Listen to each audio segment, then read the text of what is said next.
사람이 살면서 가장 두려워해야 할 것은 늙음 그 자체가 아니라 늙었을 때 곁에 아무도 없다는 사실입니다. 젊었을 때는 인생이 끝없이 길게만 느껴지지만 눈 깜짝할 사이에 머리는 백발이 되고 평생을 함께할 것 같았던 배우자가 먼저 떠나고 나면 남은 길을 홀로 걸어가야 하는 순간이 옵니다. 인생의 반쪽이 먼저 세상을 떠났을 때 남겨진 사람이 비로소 마주하게 되는 것은 형언할 수 없는 공허함입니다. 새벽에 눈을 떠도 아침을 차려줄 사람이 없고 저녁에 불을 켜면 방 안가득 시계의 초침 소리만 공허하게 울려 퍼집니다. 전화벨이 울려도 예전 친구가 아니면 스팸 전화뿐입니다. 예전에는 사내 중내하며 다투던 그 소란함이 부부 사는 맛이라고 했지만 이제는 싸울 상대조차 곁에 없다는 사실이 뼈저리게 다가옵니다. 많은 이들이 노년의 삶이란 그저 몸이 조금 느려지고 걸음이 가빠지는 것뿐이라고 생각하지만 사실 가장 견디기 힘든 것은 마음속에 뚫린 커다란 구멍입니다. 혼자 밥을 먹고 혼자 잠을 자고 홀로 명절을 쇠는 일 말입니다. 배우자가 곁을 떠났을 때 고통스러운 것은 지극히 당연한 일입니다. 하지만 이 중대한 인생의 변곡점에서 절대로 감정에 휩쓸려서는 안 됩니다. 첫 번째 어리석음, 외로움을 견디지 못해 서둘러 새 짝을 찾는 것, 배우자가 떠난 뒤 견딜 수 없는 적막함에 아직 살 날이 9만리인데 얼른 말동무할 사람이라도 찾아야겠다고 생각하는 분들이 계십니다. 일견 타당해 보이는 생각입니다. 인간은 기계가 아니기에 누군가의 온기와 대화가 그리운 법이니까요. 하지만 현실을 냉정하게 보지 못하면 남은 여생은 그저 고통의 연속이 될 뿐입니다. 우리 동네 최영감님의 사례가 그렇습니다. 암으로 아내를 일찍 보낸 그는 이듬해 복지관에서 만난 사근사근한 여성과 남은 생을 의지하며 살기로 했습니다. 자녀들은 걱정하며 반대했지만 최영감님은 자신의 판단을 믿고 재혼을 강행했습니다. 처음에는 상대방도 지극정성이었습니다. 그런데 불과 몇 달 뒤 그 여성은 노후 자금을 효율적으로 관리하자며 공동명의의 예금을 제안했습니다. 최 영감님은 의심 없이 수락했지만 2년도 채 되지 않아 상대방은 태도가 돌변했고 남몰래 거액의 돈을 자신의 아들에게 빼돌렸습니다. 결국 법정 싸움까지 번졌고 이 과정에서 자녀들과의 관계도 돌이킬 수 없을 만큼 틀어지고 말았습니다. 그는 나중에 외로움을 피하려다 소중한 가족까지 잃었다며 피눈물을 흘렸습니다. 노년의 재혼은 젊을 때처럼 순수하기 어렵습니다.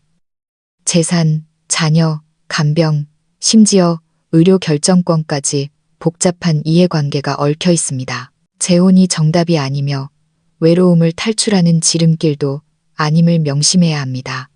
대화 상대가 필요하다면 복지관 활동이나 실버학교, 봉사활동에 참여하십시오. 누군가의 보살핌이 필요하다면 신뢰할 수 있는 간병인이나 공동 거주를 고려해야지 섣불리 마음을 주고 호적을 합치는 일은 위험합니다. 잘못된 만남은 온기가 아니라 더 큰 시린 한기를 가져올 뿐입니다. 두 번째 어리석음. 너무 일찍 재산을 넘겨주어 권리를 포기하는 것. 배우자가 떠나면 자식들도 다 컸으니 재산을 미리 나눠주고 편히 쉬고 싶다는 마음이 들곤 합니다. 혼자 재산을 쥐고 있어 봐야 무슨 소용인가 싶어 자식들 잘 사는 모습 보는 게 위안이라 생각하겠지만 현실은 그리 녹록지 않습니다. 이웃에 살던 박 여사님의 이야기를 들려드리겠습니다. 공무원이었던 남편이 남긴 집 한 채와 연금이 유일한 재산이었던 그녀는 자신이 갑자기 쓰러지기라도 하면 자식들이 곤란해질까봐 남편이 떠난 지 얼마 안 되어 집을 장남 명의로 돌려주었습니다. 예금도 공동 명의로 바꾸며 나는 이제 늙었으니 너희들이 알아서 해라. 나는 소박하게 먹고 자면 그만이다 라고 말했습니다. 자식을 위한 배려라고 믿었지만 불과 몇 년 뒤 장남은 집 수리와 아이들 학업을 핑계로 박 여사님에게 둘째내로 옮겨 살 것을 종용했습니다.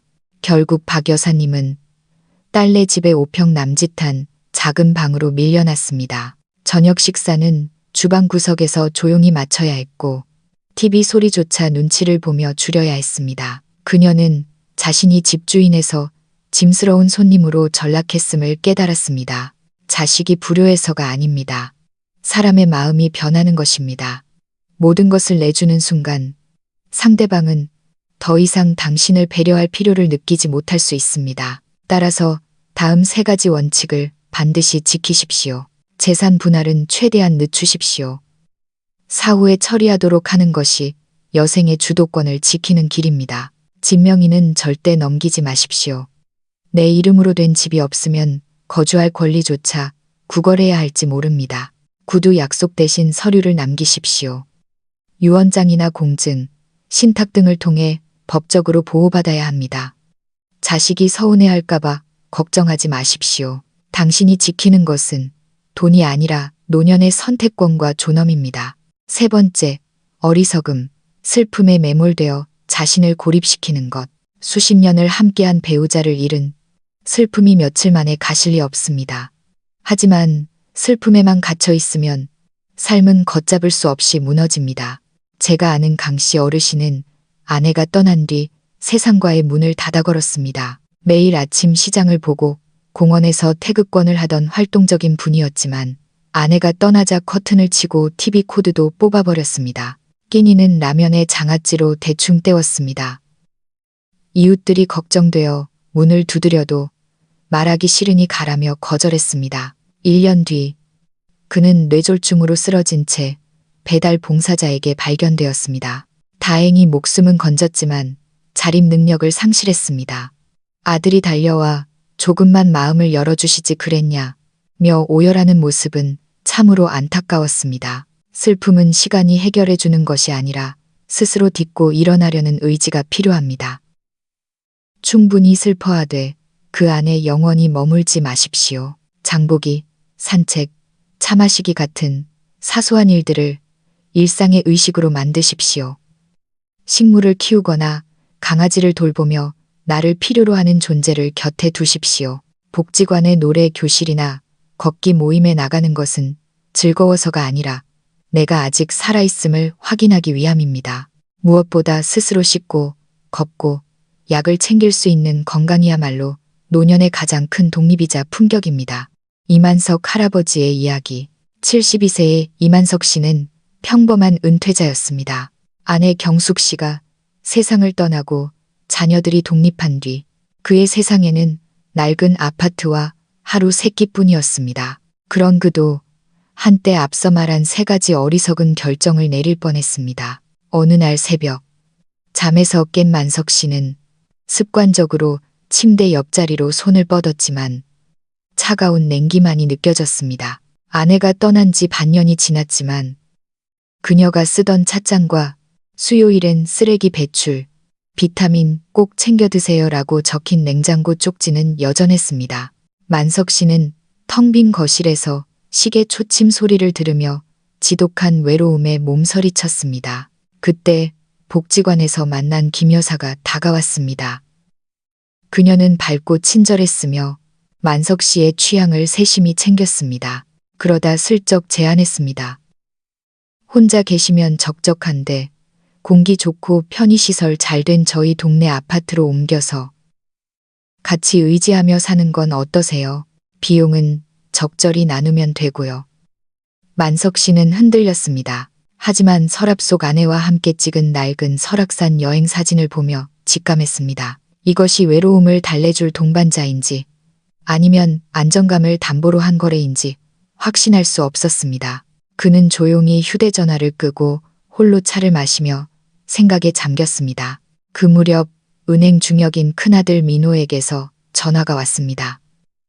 아버지, 신천동 아파트 명의를 제 앞으로 미리 넘겨주시죠. 그래야 나중에 세금 문제도 없고 제가 관리해 드리기도 편해요. 아버지는 저희 집에서 모실게요. 냉철하고 유능한 아들의 말에 만석 씨는 떨리는 손으로 서류에 도장을 찍었습니다.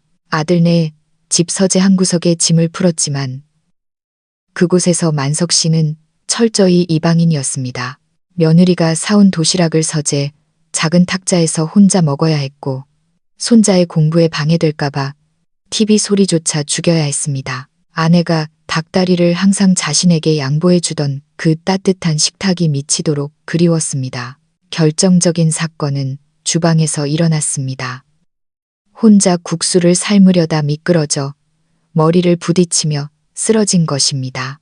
아무도 없는 집에서 천장의 전등을 바라보며 그는 생각했습니다. 이대로 사라지겠구나. 죽음이 아니라 사람들의 기억과 관계 속에서 천천히 지워지겠구나. 다행히 배달 도시락 봉사자의 신고로 병원에 실려갔지만 달려온 아들은 걱정보다는 왜 조심하지 않으셨냐며 타박부터 했습니다. 병실의 차가운 에어컨 바람 아래서 만석 씨는 결심했습니다. 더 이상 이렇게 살 수는 없다고 말입니다. 퇴원날 만석 씨는 아들에게 알리지 않고 자신의 낡은 아파트로 돌아갔습니다. 명의는 넘어갔지만 그곳은 여전히 그의 집이었습니다. 그는 약 200만 원을 들여 도배를 새로 하고 낡은 전선을 교체했습니다. 침대 매트리스도 새 것으로 바꿨습니다. 그리고 복지관의 사진 교실과 서예반에 등록했습니다. 처음 찍은 사진은 아내가 좋아하던 자스민 차가 담긴 찻잔이었습니다. 사진 아래에 그는 이렇게 적었습니다. 나는 아직 여기에 있다. 여전히 나의 집이다. 그는 더 이상 아들네로 돌아가지 않았고 김 여사에게도 연락하지 않았습니다. 외로움을 담보로 의존하는 삶 대신 스스로 결정하는 삶을 택한 것입니다. 해질녘 베란다에서 노을을 바라보며 그는 깨달았습니다. 외로움은 여전히 곁에 있겠지만 더 이상 두렵지 않다는 것을요. 노년의 삶에서 가장 지켜야 할 것은 체면도 자식과의 관계도 아닙니다. 바로 자신의 선택권과 존엄입니다. 외롭다고 서둘러 기대려 하지 마십시오. 두렵다고 모든 것을 내주지 마십시오. 남은 여생은 결코 짧지 않으며 오롯이 당신의 것입니다. 만석 씨의 이야기가 여러분에게 어떤 울림을 주었나요? 여러분 곁에도 이런 분이 계시지는 않나요? 여러분의 생각과 다짐을 마음속에 깊이 새겨보시길 바랍니다. 다음에도 당신의 존엄한 노후를 위한 지혜로 찾아뵙겠습니다.